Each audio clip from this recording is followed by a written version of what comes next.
मैं अभी छाँव में बैठा था और बैठे बैठे मेरे को एक आइडिया है कि जो पेड़ देख रहे हो ना, एक खिजड़ी का पेड़ है। और अगर आप राजस्थान से हो या फिर थोड़ा बहुत आपने हिस्ट्री पढ़ा है तो इसका बहुत इम्पोर्टेंस, इसका इम्पोर्टेंस दो तीन टाइप से। एक तो ये है कि ये हिस्ट्री से भी कनेक्टेड है बहुत डीपली। और दूसरी चीज़, ये साइंटिफिकली भी नेचर के लिए बहुत इम्पोर्टेंट ट्री है। क्योंकि इसके कुछ फैक्ट बताता हूँ आप।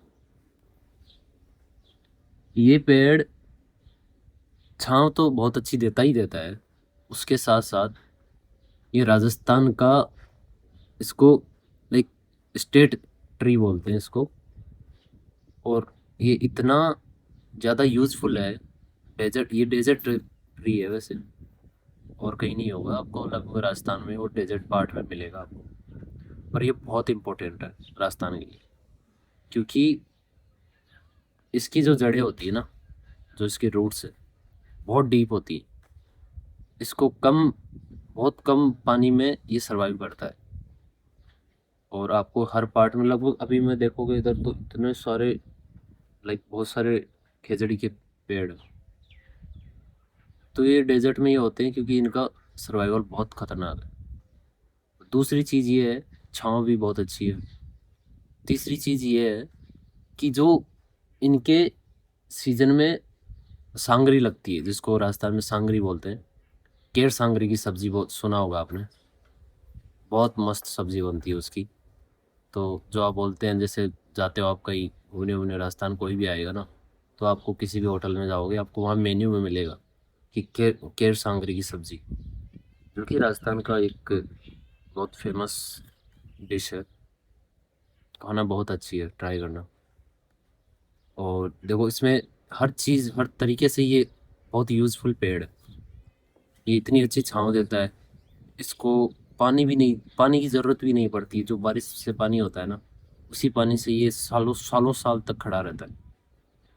और एक और इसकी इम्पोर्टेंस ये है कि ये पेड़, इसकी हिस्ट्री थी किताबों में भी आपने पढ़ा हुआ, एनसीईआरटी में भी था इसका जिक्र, कि 1730 में, 1730 में इस पेड़ पे अमृता देवी बिश्नोई थी, जोधपुर में थी।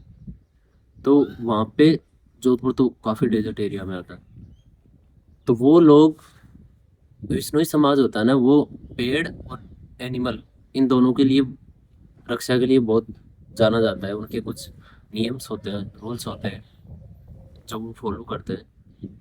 तो वहाँ पे एक, लाइक, रिवॉल्यूशन हुआ था कि पेड़ कट रहे थे खेजड़ी के। तो वहाँ पे अमृता देवी जो बिश्नोई थी, और 363 और बिश्नोई लोगों ने, जब पेड़ कट रहे थे, वो इतना इम्पोर्टेंस समझते थे पेड़ का और एनिमल का भी, कि वो उसके जाके चिपक गए थे कि नहीं, या तो हम पेड़ काटोगे तो हमें भी साथ में काटो आप। तो लाइक, आप समझ सकते हो कि किस लेवल का, 363 लोगों समेत सबको काट दिया था। तो बहुत बड़ा रिवोल्यूशन माना जाता है उसको। बहुत इंपॉर्टेंट पेड़ होता है ये, और एक तरह से जीवन है ये।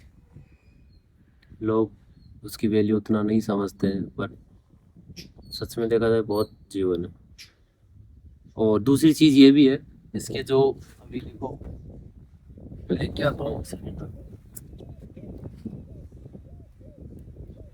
तो इसकी ये छोटी छोटी पत्तियां है ना, ये छोटी छोटी पत्तियां एनिमल्स के लिए है ना। जो आप एनिमल हस्बेंड्री अगर आप पाल रहे हो, कर रहे हो, तो उनके लिए ये पत्तियां बहुत पौष्टिक होती है, बहुत न्यूट्रिशन होता है, उनके लिए बहुत अच्छी है। तो हर, लाइक, ये पेड़ हर तरीके से, हर एंगल से बहुत यूजफुल है। तो यही सब था, मैं देखा, सोचा, बैठा था छाँव में इसके, तो मेरे दिमाग में आया, तो सोचा बना लूँ, बताऊँ आप लोगों को। तो ऐसा ही कुछ है। नेचर, नेचर से बड़ा जिंदगी में कुछ भी नहीं है।